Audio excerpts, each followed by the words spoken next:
저는 아주 어린 시절부터 어머님 등에 업혀 교회에 나가기 시작했습니다. 중고등부 또 초등부 시절에는 열심히 교회 학교를 다녔고, 또 대학에 가서는 우리 모교회 청년부와 또 대학교 선교단체에서 동아리 활동을 했기 때문에 사실 대학을 졸업하고 회사 생활을 시작하고 나서야 비로소 세상에 있는 많은 사람들, 특별히 믿지 않는 많은 사람들을 접하고 경험할 수 있었습니다. 여러분, 제가 대학을 졸업하고 직장 생활을 시작하며 많이 놀랐던 사실 중에 하나는 이 세상에 예수님을 믿지 않는 사람이 너무 많다는 것이었습니다.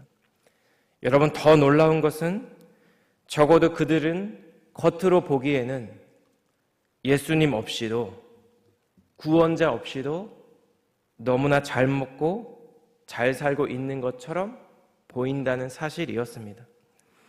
오히려 예수님을 믿는 제 아내는 제가 신대원을 놓고 고민하면서 직장 생활을 했었는데요, 이 세상을 살아가는 가운데 고민도 있고 기도의 제목들도 있고 때로는 고통스러운 순간들도 있었는데, 저와는 달리 참 평안하고 행복하게 살아가는 이 세상 사람들을 보며 개인적으로 번민스러워했던 그런 시간들이 있었습니다. 여러분, 오늘 본문에서 우리가 함께 읽은 이 시편 말씀에 시편 기자가 대면한 현실은 이보다 훨씬 더 가혹하고 참혹한 번민과 고민을 하고 있는 상황입니다. 세상에 있는 악인과 교만한 사람들이 형통을 누리고 있기 때문입니다. 의인은 고난을 당하고 있기 때문이죠. 여러분, 본문 3절에서 형통함으로 번역된 단어가 히브리어로 샬롬입니다. 여러분, 이 세상 사람들이 누리고 있는 형통이 단순히 뭔가 좀 잘 되고 사업이 잘 되고 관계가 좋고 잘 먹고 잘 사는 수준이 아니라는 것입니다. 히브리 문화권에서 샬롬은 무엇일까요? 인간이 가질 수 있는 그런 편안한 마음이 아니라 하나님이 주시는 온전한 평안을 지칭할 때 샬롬이라는 단어를 사용합니다. 악을 행하고 하나님을 두려워하지 않으며 사람들을 멸시하는 자가 마치 하나님께서 주시는 것과 같은 그런 평안을 누리는 것을 보면서 자신의 믿음이 흔들리고 시험에 들 뻔한 마음이 드는 것, 이것이 바로 오늘 이 시편 기자의 삶의 자리였습니다. 여러분, 우리도 이런 경험을 할 때가 있지 않나요? 하나님을 믿는 믿음대로 살려고 애쓰는 나는 고난을 당하고 때로는 고통의 자리에 있는데, 하나님 없이 자신을 믿고 살아가는 이 세상 사람들은 이 땅의 축복과 풍성함을 풍요롭게 누리며 살아갈 때가 많이 있기 때문입니다. 여러분, 그렇다면 악인이 형통하고 교만한 자가 평안을 누리며 복을 받는 이 현실 앞에서 여러분, 우리의 믿음이 흔들릴 때 우리는 어떠한 것을 기억하고 어떠한 것을 바라보아야 할까요? 오늘 본문 말씀에서 이 시편 기자가 하나님을 향해 탄원하는 이 고백을 통해 우리가 발견할 수 있는 교훈은 무엇일까요? 첫 번째로 우리는 결국 기도 가운데 하나님 앞으로 나아가야 한다는 것입니다. 오늘 본문 1절에서 3절까지의 말씀을 제가 읽겠습니다. 하나님이 참으로 이스라엘 중 마음이 정결한 자에게 선을 행하시나 나는 거의 넘어질 뻔하였고 나의 걸음이 미끄러질 뻔하였으니 이는 내가 악인의 형통함을 보고 오만한 자를 질투하였음이로다. 여러분, 시인에게 있어서 하나님은 어떤 분이시냐면 선을 행하시는 분입니다. 여러분, 여기서 선을 행하다라는 이 동사로, 이 뜻으로 번역된 히브리어 단어가 토브라는 형용사인데요, 선한, 온전한, 완전한, 뭐 그런 뜻을 갖고 있는 단어입니다. 따라서 시인이 지금 말하고자 하는 것은 하나님께서 선을 행하신다라는 사실뿐만 아니라 하나님 자체가 완전한 분이시고 온전한 분이시고 선한 분이라는 사실입니다.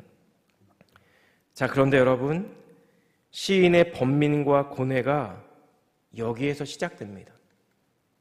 여러분, 시편의 기자가 인식하는 하나님이 가끔 불의를 행하고 가끔은 이해할 수 없는 행동을 하는 존재로 여겨져 왔다면 시인은 이렇게까지 번민하고 고민하지 않았을 것 같습니다.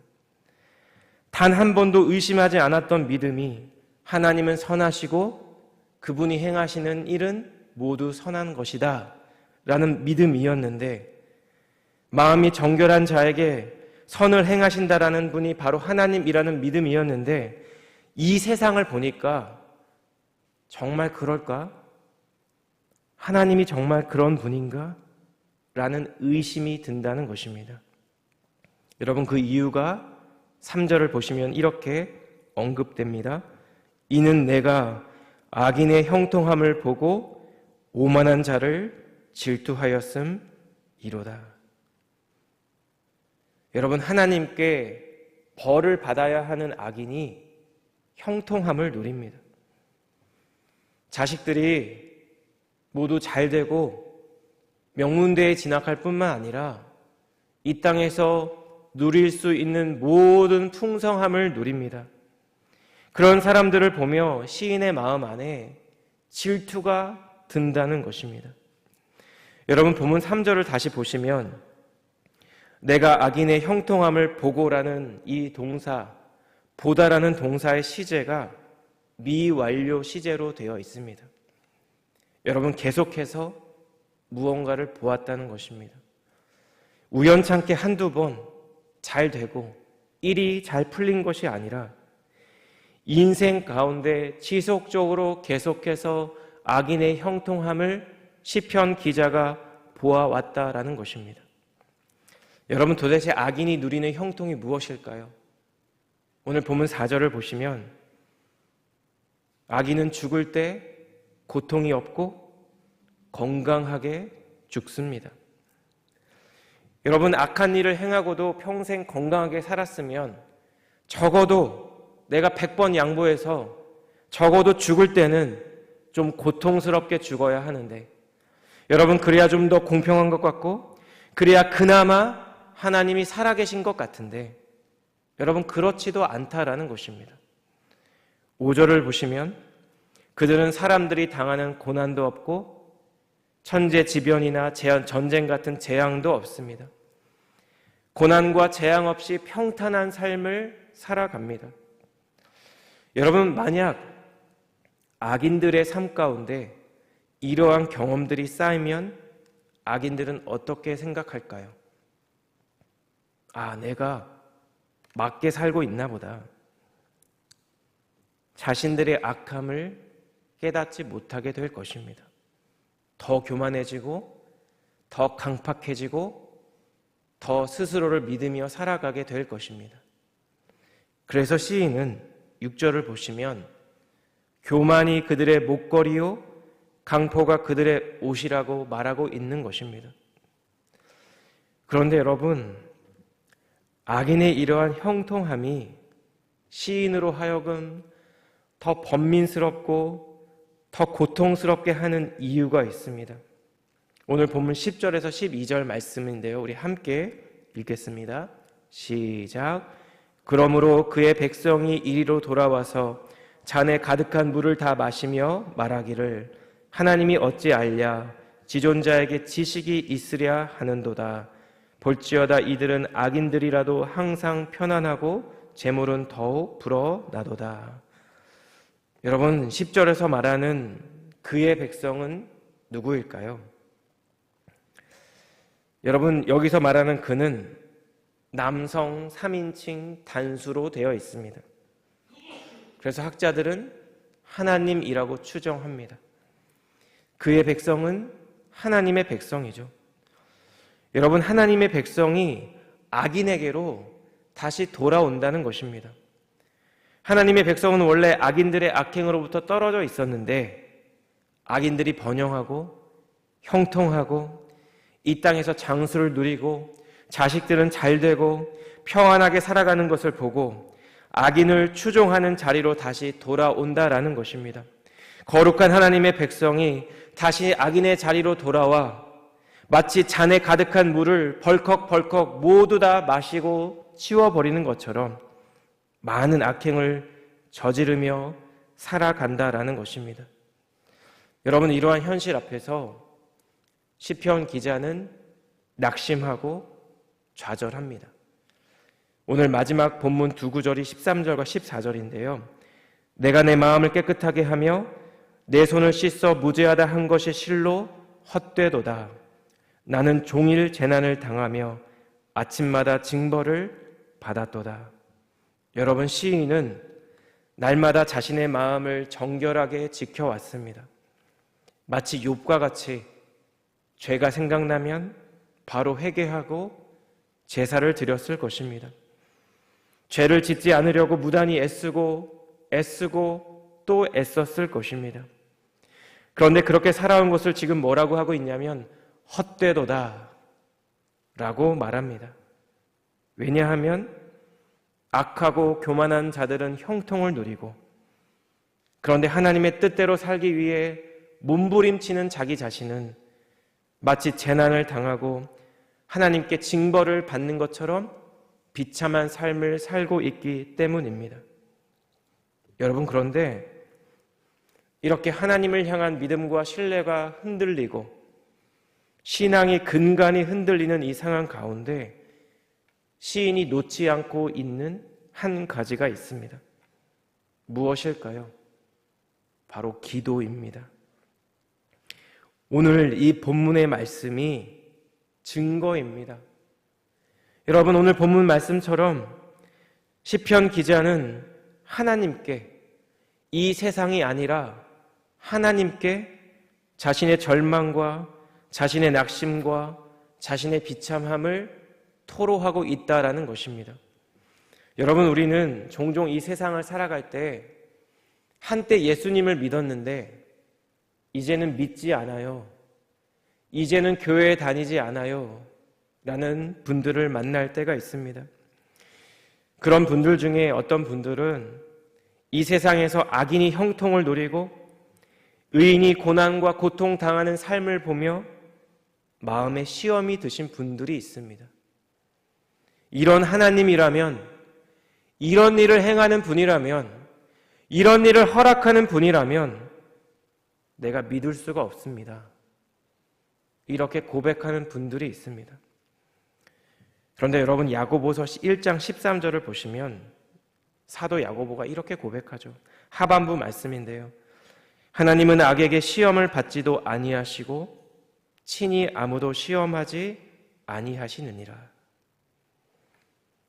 여러분, 이러한 상황이 비록 우리가 이해할 수 없고 받아들일 수 없는 상황일지라도 하나님이 우리를 시험하시려고, 우리의 믿음이 흔들리나 흔들리지 않나 확인하시기 위해 의도적으로 악인에게 형통을 주시고 의인에게 고난을 주시는 것이 아니라는 것입니다.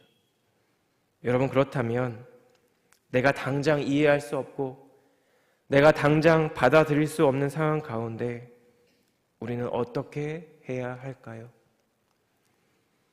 오늘 시편 기자의 고백과 같이 여러분, 우리의 마음을 그대로, 있는 그대로 하나님께 고백하는 것입니다. 주어진 현실 앞에서 내 마음의 괴로움을 주님께 토로하는 것입니다. 여러분, 이렇게 우리의 믿음이 흔들릴 때 극심한 고통과 번민 가운데 있는 우리에게 정말 필요한 은혜가 하나 있습니다. 본문 시편 37편 24절에 이런 말씀이 있죠.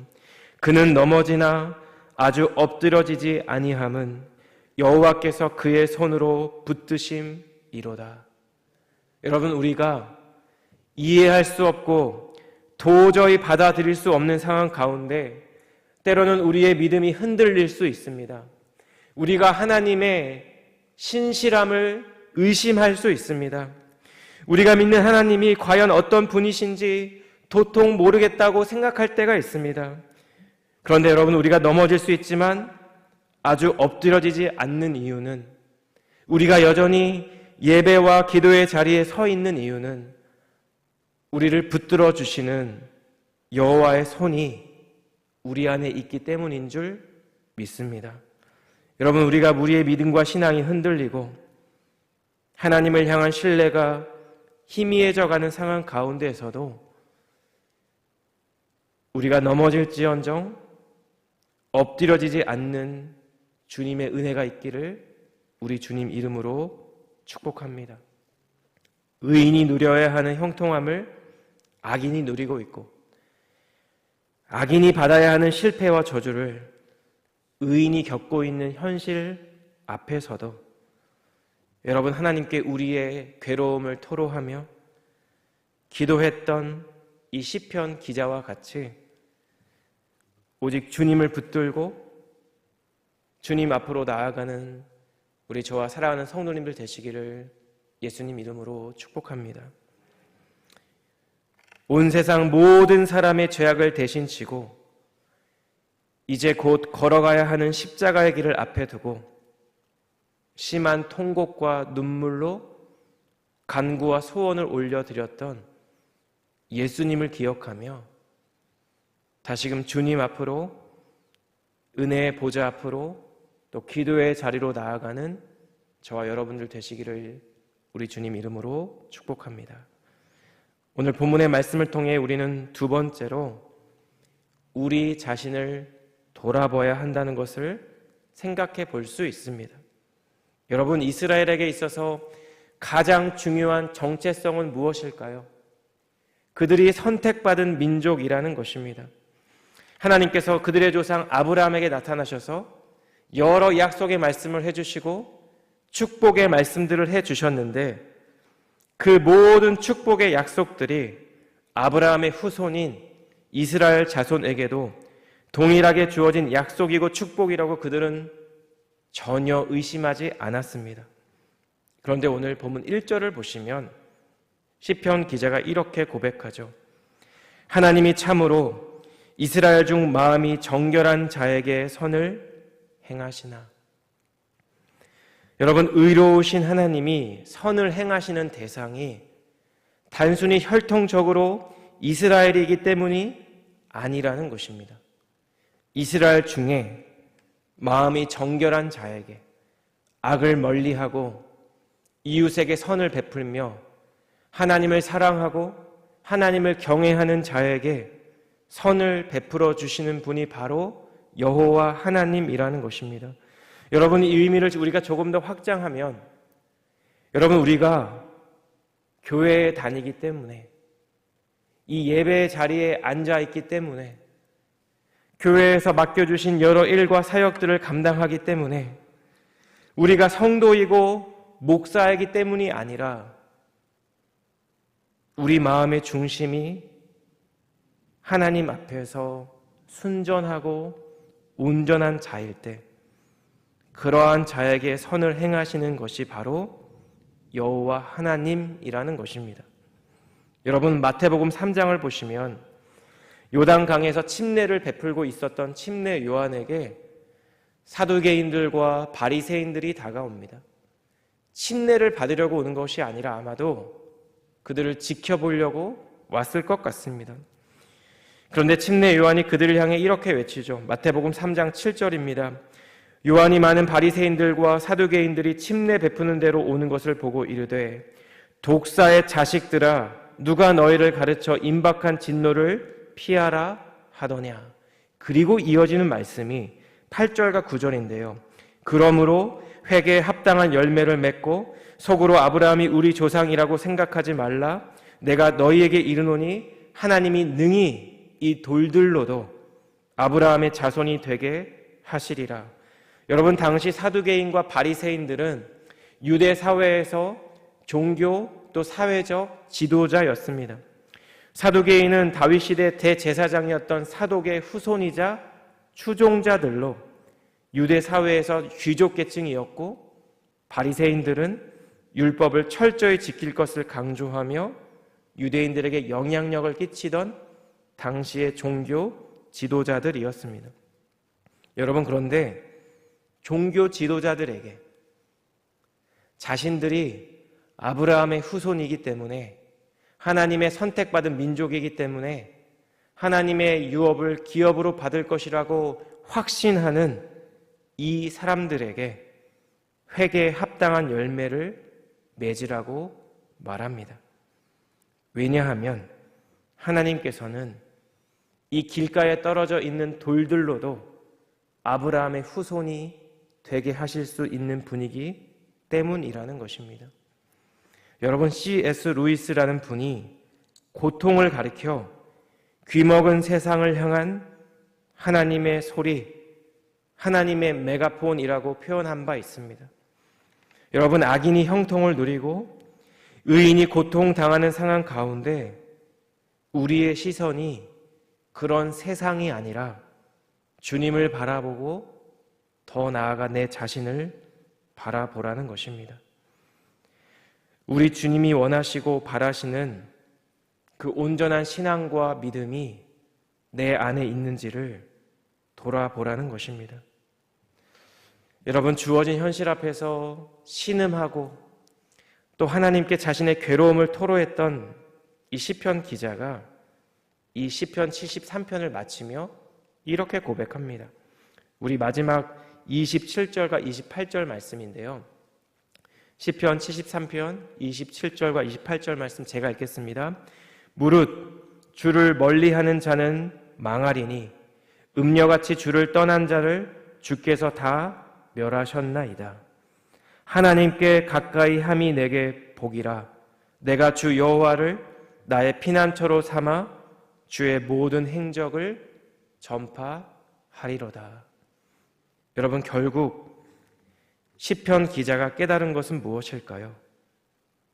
참된 복은 하나님 그분이시며, 그래서 그 하나님께 가까이 하는 것이 참되고 온전한 복이라는 것입니다. 이 세상에 있는 악인이 아무리 형통함을 누리고 아무리 건강하게 장수하며 온갖 풍요로움을 이 땅 가운데 누릴지라도, 여러분, 그들이 서 있는 그 자리가 악인의 자리라면, 하나님과 상관없는 자리라면 그 모든 것이 그들에게 형벌을 가져다 주는 저주라는 것입니다. 여러분, 우리가 이것을 깨달을 때 우리는 때로 믿음이 흔들릴지언정 넘어지지 아니하고 쓰러지지 않을 줄 믿습니다. 악인이 형통하고 의인이 고난을 받는 현실 앞에서 종종 우리의 마음이 시험에 들고 우리의 내면이 고통 가운데 있을 때 다시 한번 우리의 삶을 돌아보며 주님 앞으로, 또 그 은혜의 보좌 앞으로 주님께 나아와 기도하며 우리의 괴로움을 토로하며 우리 주님이 베풀어 주시는 구원의 은혜를 경험하는 저와 우리 사랑하는 성도님들 되시기를 예수님 이름으로 간절히 축복합니다. 기도하겠습니다. 하나님, 이 땅을 살아가며 악인이 형통함을 누리고 의인이 고난과 고통받는 현실을 마주할 때가 있습니다. 하나님을 사랑하고 경외하는 성도의 가정에 고난이 임하고 하나님을 두려워하지 않은 악인에게 평안이 임할 때가 있습니다. 주님, 이러한 현실 앞에서 우리의 믿음이 흔들리고 우리의 심령이 번민하며 고통 가운데 있을 때 주님, 오늘 주신 이 말씀을 기억하게 하여 주시옵소서. 주님 앞에서 우리의 괴로운 심령을 토로하고 통곡과 눈물의 기도를 올려드리는 기도가 내 삶 가운데 끊어지지 않도록 하나님 은혜를 베풀어 주시옵소서. 불의한 이 세상 가운데 나의 삶을 먼저 돌아보게 하시고 하나님 앞에서 순전하고 온전한 믿음과 신앙을 지키며 살아갈 수 있도록 하나님 저에게 우리 모든 가정 가운데 주님의 몸된 교회 가운데 하나님 은혜를 베풀어 주시옵소서. 그렇게 행하실 주님께 감사드리며 이 모든 말씀 존귀하신 예수님 이름으로 기도드렸습니다. 아멘.